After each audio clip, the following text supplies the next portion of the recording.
Essa era a palavra que eu queria falar. Então vai. A gente pode falar isso depois, tá? Não. Fala o nome do momento tem que falar, tá? Guarda ali e ela fica... usa aquela parte, foda-se. Vai, fala a resposta. E de fato a protagonista... eu não quero falar isso. Vai. Ai, meu Deus do céu. Vai, passa pra outro ponto. É um libriano da porra, né? Eu não sou libriano.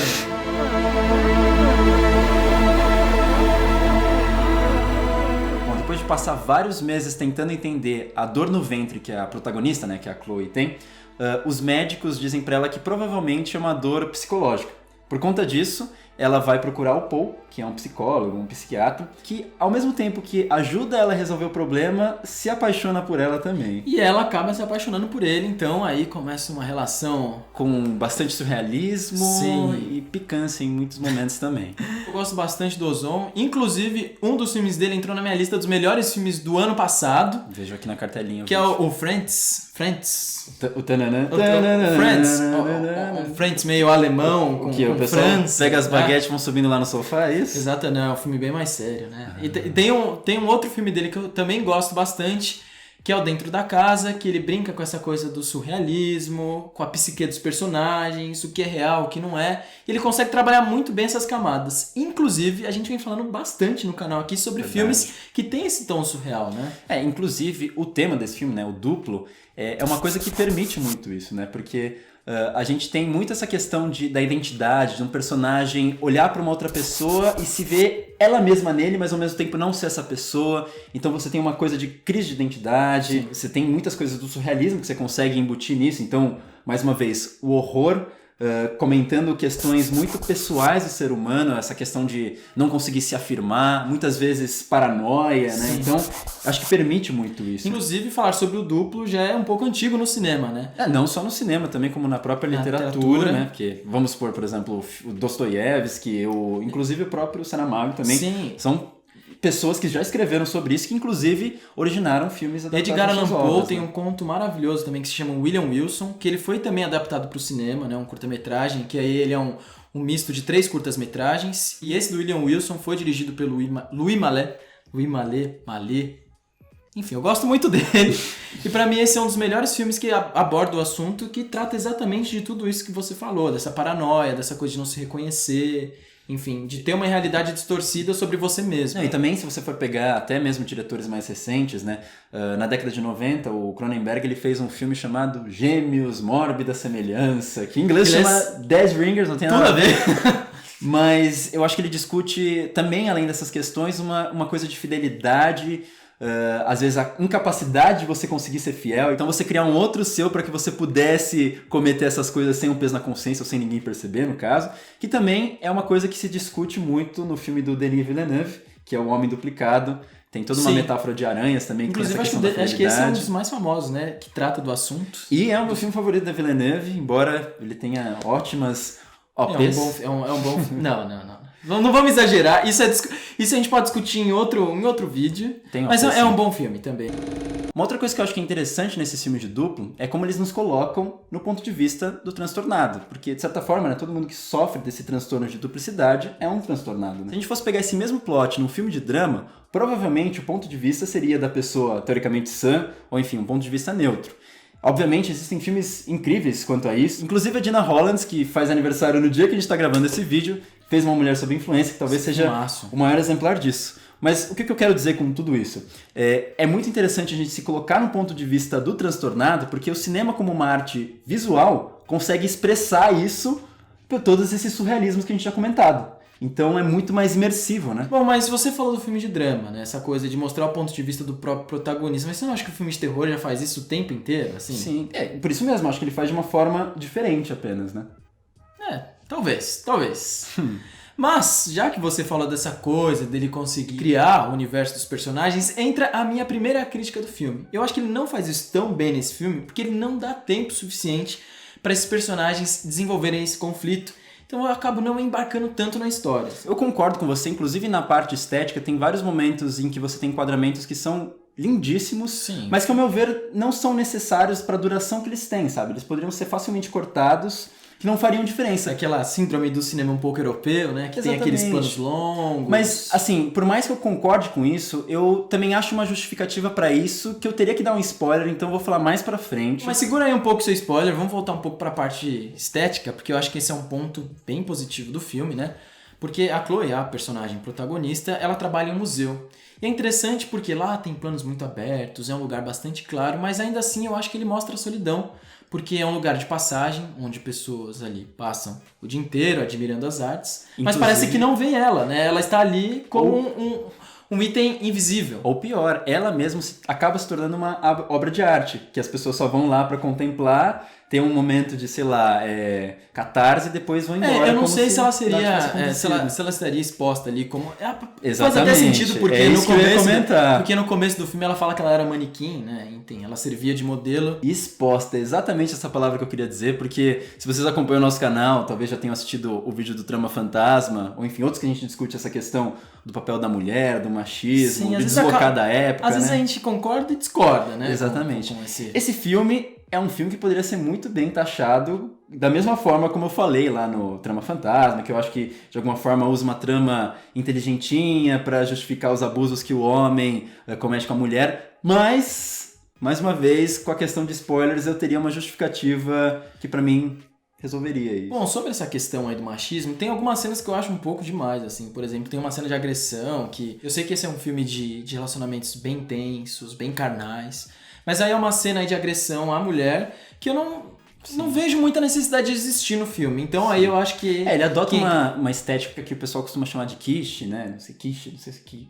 Quiche? Comida? Já teve Friends, teve só pensa em comida quando você fala. Mas essa isso. coisa de... uma coisa bem exagerada, das relações sempre serem bastante extravagantes, com coisas sempre além do comum.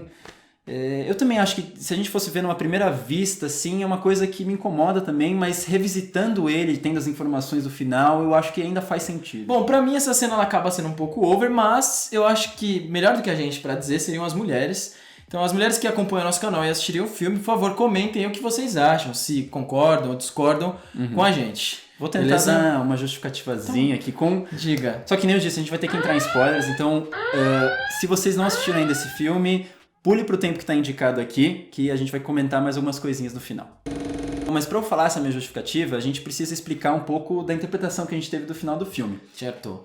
E basicamente a gente tem a ideia no filme inteiro de que a pessoa que sofre desse duplo, enfim, tem uma relação mal resolvida com o irmão, daquela coisa de gêmeo dominante...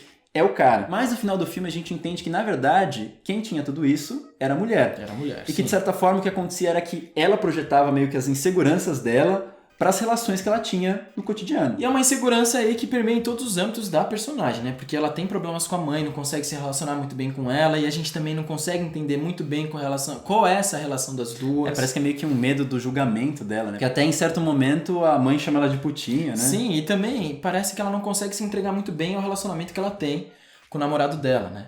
São todas inseguranças que, mais uma vez, se a gente estivesse vendo de um ponto de vista do drama, a gente acharia que a pessoa tem problemas e precisava ser tratada. Mas mesmo mas assim, isso aí é externalizado pro Mas filme. mesmo quando a gente vê do ponto de vista dela, me parece que o namorado dela é um pouco mais sensato, que ela vive, né, na mesma residência, porque ele sempre fala, não, você está vendo as coisas do ponto de vista equivocado. Ele sempre tem uma resposta sensata pra dar pra ela, então a gente até começa a pensar, poxa, esse cara tá meio perfeito demais, então há algo de estranho aí. Tanto que quando ela conhece o amante dela, né, que no caso seria o irmão gêmeo, esse irmão gêmeo ele carrega essa coisa voraz, esse instinto animal que o outro namorado dela não dá. Que é uma coisa bastante óbvia pra fazer em filmes de duplo, né, que é justamente contrastar esses irmãos. Então, eu acho que existe uma coisa muito legal entre duas noções, né, desejo e segurança, porque ao mesmo tempo em que ela tá com esse cara que ela convive no dia a dia, sentimentalmente muito próxima, porque ela ama ele também, ela fala em vários momentos, ela está fisicamente distante desse prazer. E o outro irmão é o contrário, ela está fisicamente, né, o prazer é sempre muito intenso, muito próximo, mas sentimentalmente ela está totalmente distante. Mas eu acho que já entra outra crítica minha sobre o filme, porque assim, esses personagens, eles não são tão complexos pra mim, porque um me parece bom demais e perfeito demais, e o outro me parece mal demais, sabe? Sensual demais. Exatamente. Mas você sabe então eu acho que isso acaba deixando o filme menos sutil, assim. Mas então, eu acho que isso faz sentido nesse filme, porque se a gente for pegar essa interpretação que a gente teve, de que na verdade tudo é do ponto de vista dela, né? Ela que tem esse problema de dissociação, eu acho que faz muito sentido que ela crie dois estereótipos muito claros do que seria o bom e o mal, porque na realidade, provavelmente o cara que a gente vê no final é uma mistura dos dois. Mas aí eu acho que perde a sutileza, né? Dessa coisa de você criar a dúvida. Esse personagem bom, poderia haver mais atitudes dele que mostrasse, será que ele é tão bom assim? E desse outro personagem também, que ele é visto como tão ruim ou tão sexualizado assim, será que ele não tem um lado afetivo? Ele é bastante formulaico, né? Exatamente. Assim. E isso quase parece que ele pega na mão do espectador pra falar, olha, isso aqui... No final, acho que isso me incomoda bastante, mas só antes disso, eu tinha comentado que às vezes os planos, eles são lindos, mas são muito longos. Tudo tem que ser muito exagerado. Então, as escadas têm que ser de espirais infinitos. Chega tem que ter de filme com espiral, de reflexos de espelho. Sim. Tem que ter negócio lá que o Brian De Palma faz no Carrie, né? Que divide a tela e bota, sei lá, um rosto de um lado, um rosto de outro. Então, ele tem que ser muito exagerado porque mostra essa conturbação da cabeça dela. Então, acho que esteticamente também faz sentido, além de ser bonito, que nem você comentou. Sim. Bom, e aí, dando toda essa volta pra falar dessa questão da violência contra a mulher, eu acho que se a gente pegar o filme do ponto de vista dela, que tudo tem que ser exagerado, eu acho que as cenas de sexo com o marido dela são muito carinhosas e as cenas de sexo com o cara são muito violentas, porque na realidade ele é uma mistura dos dois. Em relação às cenas de sexo, eu acho que elas são bem sem graças, tenho que admitir. Eu esperava muito mais. Até a cena em que ela toma as rédeas da coisa, né? Porque acho que mais uma coisa de duplicidade, né? Em todo momento ela é submissa, mas com o marido bonzinho, ela vai querer ser ativa. Eu né? acho as cenas de sexo bem sem graça nesse filme, porque não mostra nem esse amor, essa coisa que ela tem pelo bonzinho, nem esse desejo intenso que ela tem pelo outro que... Seria ela uma Kristen Stewart e um de um Não, lado não estaria o fala. Robert Pattinson e outro o Taylor Lautner. Não fala da Kristen Stewart. Não ouse. Bom, e é por isso que o final me brocha tanto. Porque a gente tá num filme que tudo precisa ser bastante exagerado por conta dessas coisas que a gente comentou. E no final parece que tudo é extremamente explicado pra gente. Novelesco, assim. Final. Eu acho muito novelesco. Tipo, porque no final, do nada, ela tem uma super conciliação com a mãe, que fala que ela é única e que ela ama muito. E também ela termina super bem com... E o marido chega lá e conversa com a mãe, falando, ah não, ele sempre foi um bom garoto e tudo mais. Sim. Tipo, é como se tirasse todas as pequenas dúvidas que a gente foi criando no filme e fala assim, ó... Pra vocês entenderem bem, esse filme se passou tudo na cabeça dela, tá bom? Sim, aí o pior ainda é quando mostra no final aquela cena... isso eu posso dizer que eu achei uma cena um pouco cafona. Quando ela aparece lá no vidro, ela tá transando, ela aparece no vidro e quebra aquele vidro com aquele efeito horrível. Exatamente. E aí vem os créditos. Que é isso, uma outra coisa que me incomoda um pouco nesse filme, que são clichês de terror. A gente comentou tanto da ausência de jumpscares no Hereditário. Nesse filme aqui, às vezes não é nenhuma cena de terror escrachado, que tem, por exemplo, sangue e tudo mais, mas nessa que você comentou aí, que tem uma coisa muito violenta do homem, ele chega de trás da porta e faz um barulhão e derruba ela na cama. É um negócio assim que... Não precisa... Eu entendo que tem essa estética quiche, que tem essa questão do exagerado, mas... Dá pra ter segurado um pouquinho mais, né, Ozon? Ozon, gosto muito de você, mas não foi dessa vez. Não foi dessa vez. A gente tem que falar que nem o Yuji, que não foi dessa vez. Você acha que está mais propício pra falar isso. Do que... Mas gente na veia. A gente sabe que você não é japonês, né? É chinês. Taiwanês. Desculpa. Taiwanês. Olha, mexeu com metade do orgulho de uma ilha capitalista ali. Tá, mas algum dia eu conto a história, né? Porque eu também tenho um sanguezinho ali na China. Um sanguezinho na China? Olha só. Mas um vídeo pode fazer um dia. Velho. O que você acha? Um dia com o Natan. Um dia com o Natan, sabendo mais sobre o Natan. Mas agora, vamos fechar esse vídeo. Ele é todo seu aqui, ó. Todos Ronivon. Alá Ronivon. Eu prefiro lá... Qual que é o nome daquele outro lá? Qual outro? O carinha lá do Sem Cabelo também. Qual?